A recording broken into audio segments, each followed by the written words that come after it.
इतिहास में कुछ राजा तलवार से नहीं, विचारों से याद किए जाते हैं। रोम के दूसरे राजा नुमा पॉम्पिलियस ऐसा ही एक नाम है। अगर रोमुलस ने रोम को जन्म दिया था, तो नुमा ने उसे सभ्यता दी।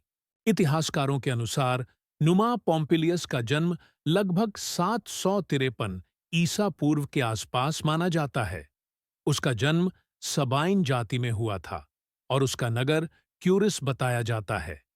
यह वही समय था जब रोम की स्थापना अभी अभी हुई थी। नुमा बचपन से ही शांत और विचारशील स्वभाव का था। रोमन कथाओं के अनुसार वह अक्सर जंगलों और पहाड़ियों में अकेले समय बिताता था और जीवन तथा देवताओं पर चिंतन करता था।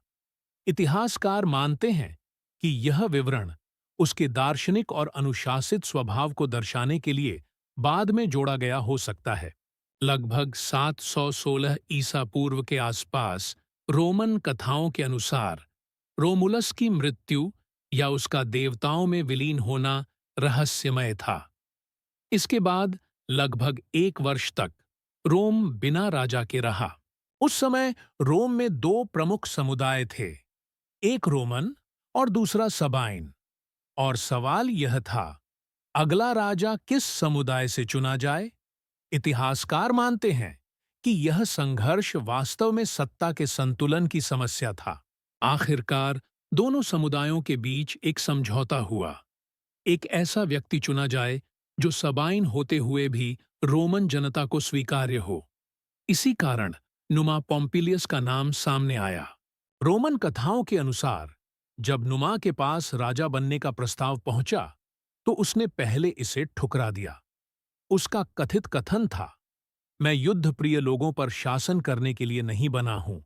इतिहासकार मानते हैं कि यह कथा नुमा की शांत और नैतिक छवि को मजबूत करने के लिए प्रचलित की गई हो सकती है। रोमन परंपरा के अनुसार नुमा ने राजा बनने से पहले देवताओं की अनुमति मांगी। इसके लिए किया गया ऑग्युरी यानी पक्षियों के संकेतों से देवताओं की इच्छा जानना। संकेत शुभ माने गए। इतिहासकार मानते हैं कि यह केवल धार्मिक अनुष्ठान नहीं था, बल्कि जनता की सहमति को देवताओं की स्वीकृति देने का एक माध्यम भी हो सकता है। लगभग 715 ईसा पूर्व नुमा पॉम्पिलियस बना रोम का दूसरा राजा। इतिहासकार मानते हैं कि वह पहला रोमन राजा था जिसने सत्ता बिना किसी युद्ध के प्राप्त की। नुमा का शासनकाल लगभग 43 वर्ष माना जाता है।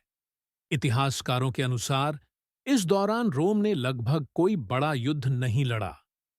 रोमन परंपरा में कहा जाता है कि इस समय टेम्पल ऑफ जेनस के द्वार बंद रहे, जो शांति का प्रतीक था।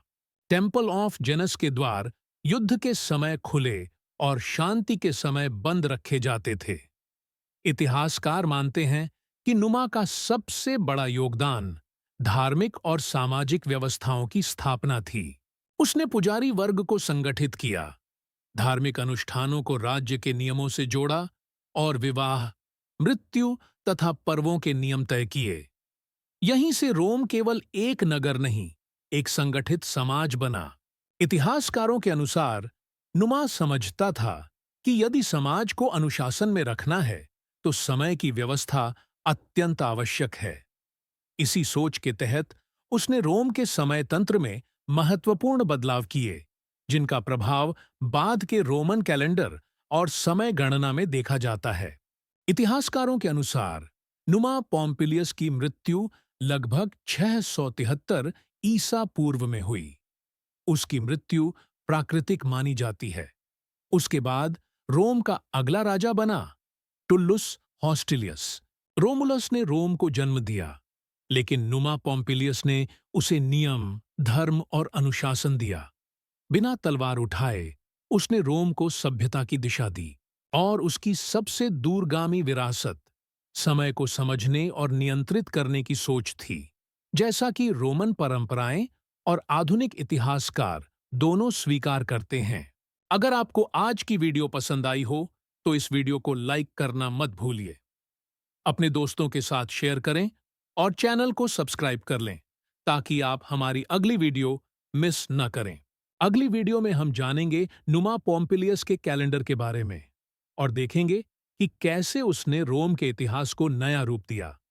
नीचे कमेंट में बताइए कि आपको रोम की ये कहानी कैसी लगी। तो फिर मिलते हैं अगली वीडियो में इतिहास के नए और रोमांचक पन्नों के साथ। धन्यवाद।